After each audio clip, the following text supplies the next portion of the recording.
ওয়াজ ভালো লাগে, সিনেমাও খারাপ লাগে না, মসজিদও ভালো লাগে, কীর্তনও খারাপ লাগে না। এই যে দুইটা ভালো লাগে, এটি হলো অসুস্থ দিল। এটার নাম কি আছে না আমাদের সমাজে?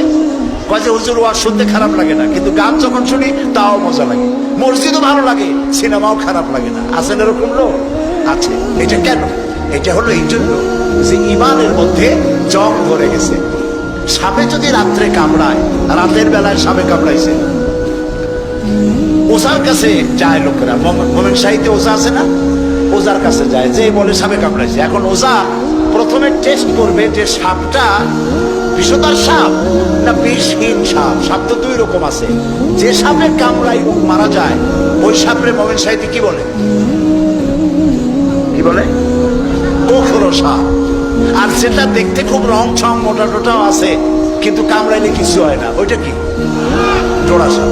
এখন জোড়া সাপ না গোখরো সাপ, কামড়াইলো কোনটায় দেখে তো নাই। এটা বোঝার জন্য ওজা করে কি, সাপে দংশিত ব্যক্তির জিহ্বায় উপরে লবণ এবং ঝালওয়ালা মরিচ এগুলো দিয়ে দেয় জিহ্বার মধ্যে।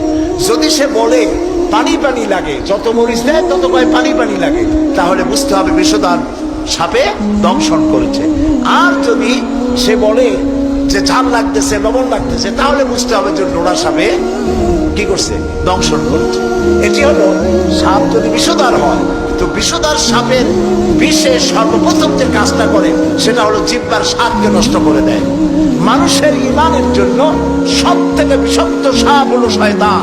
এ যখন মানুষকে ওয়াসওয়াসা দেয়, আর শয়তানের ওয়াসওয়াসা যখন মানুষ পড়ে যায়, তখন তার ইমানের স্বাদ নষ্ট হয়ে যায়। তখন সিনেমাও ভালো লাগে, মসজিদও ভালো লাগে, ওয়াজও ভালো লাগে, গানও ভালো লাগে। এটি হলো অসুস্থ দিন।